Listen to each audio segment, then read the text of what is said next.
Hello, this is the Watchdog, and welcome back to Fun with Watches. If watches weren't fun, you'd only need one. Today we're going to review the Timex Q Chronograph TW2V42800ZV.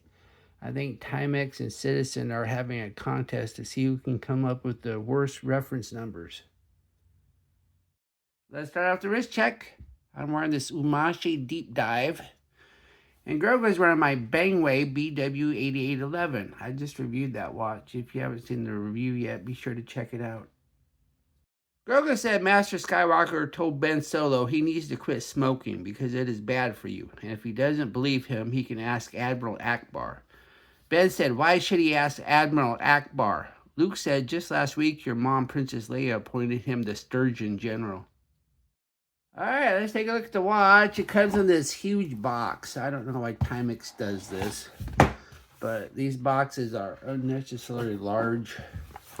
And the problem is when I go to sell this watch, look how heavy this is. Well, you can't see how heavy it is, but trust me, it's heavy.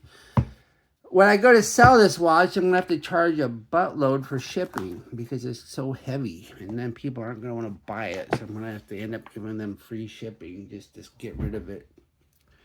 But here's the watch. It is a good looking watch. I really have enjoyed this watch. This is the 6th Timex on my channel. When I was a child, Timex was one of the go-to consumer brands, always advertising on television that their watches take a licking but keep on ticking. After the Quartz crisis, Timex kept their department store status, but the constant TV advertising fell by the wayside. But still, Timex continued on, coming out with the classic Iron Man digital watch and introduced Indiglo backlight, allowing analog watches to have the same backlight advantage as digital. In 2019, Timex started courting watch enthusiasts with the Q series, which was an immediate hit with the multicolored bezel and retro design. Here we have the Q Chronograph, which has similar case but ditches the rotating bezel for a tachymeter. None of the Q models have Indiglo.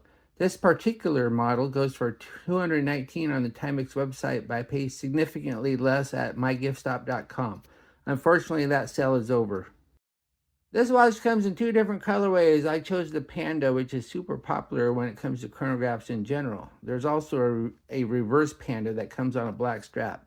Not sure why you can't get the Panda on a black strap.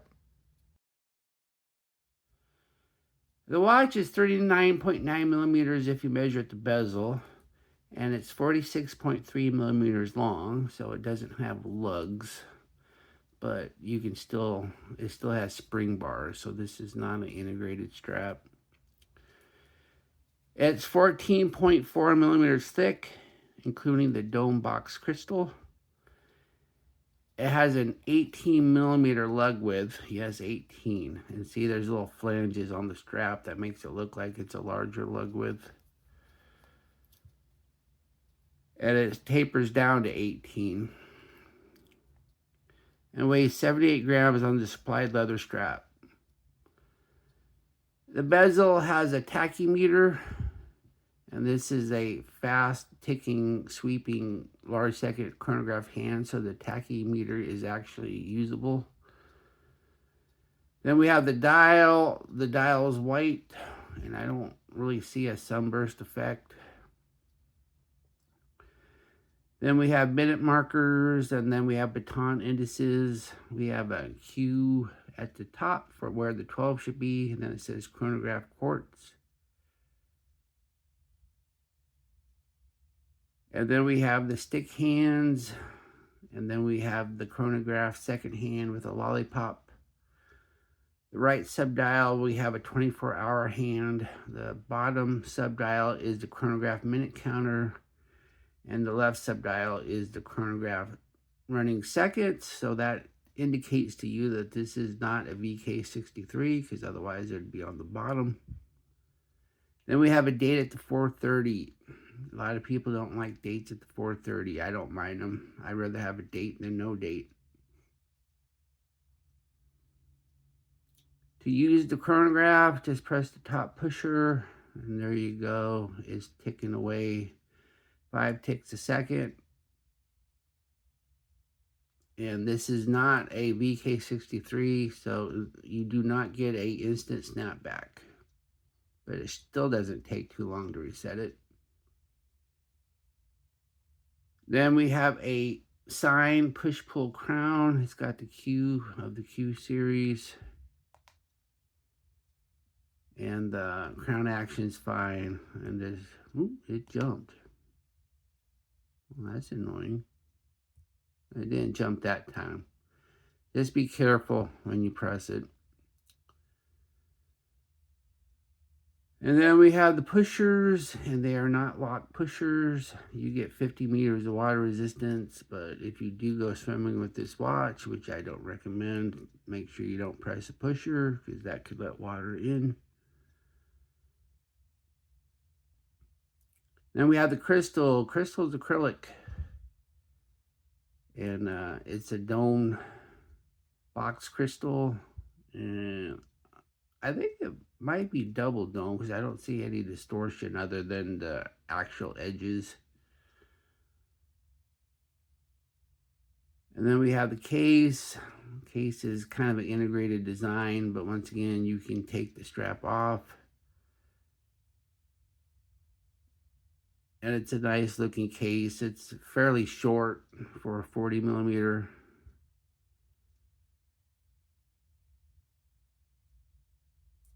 And we do have polished sides and then brushed top. So happy with the case. Then we have the case back. And as you can see, we got the one with the battery compartment. So you can actually just open this little compartment here. You could probably take a nickel and do it. And then you can change the battery without taking the entire case back off, which is nice. Of course, this means you're only going to get 50 meters of water resistance, but you don't need more than 50 anyway. Then the rest of the case back is screwed on, and once again, you're never going to have to remove that, so that's fine. Then we got the writing, we got the model number, then it says assembled in China, all stainless steel, water resistant, 50 meters. Underneath the case back is the Epson YM12A movement. This is a Quartz chronograph movement that has a large chronograph hand that ticks 5 times a second. And it is not a mecha quartz though. And the biggest difference between this and the VK63, other than the running second hand position, is the fact that once again, you do not get an instant snapback. You get a fast rewind instead. And there's nothing wrong with that.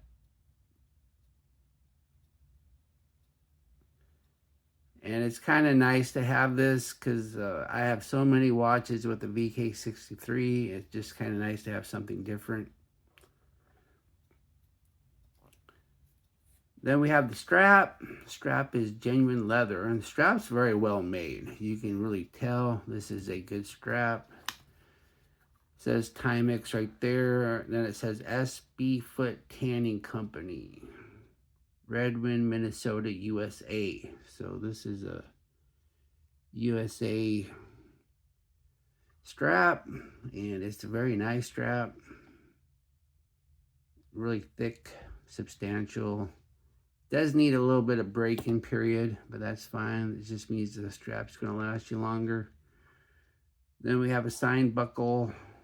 Prong's a little thin, but still nice.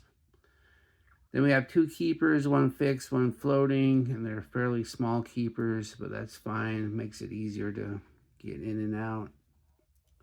Of course, I would always recommend getting a deployment clasp on a leather strap. It just makes it last longer. And you'll need an 18 millimeter. And once again, this strap is 18 millimeters at the lugs. And it's got it stretches out to 22 though.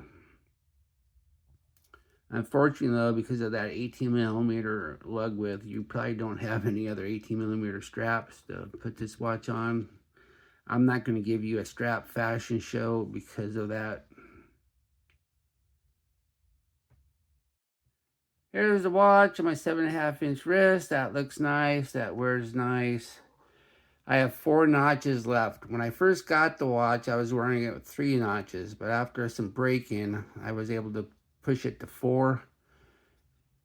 So 8 3/4 probably before you need a different strap. And remember, it's 18 millimeters.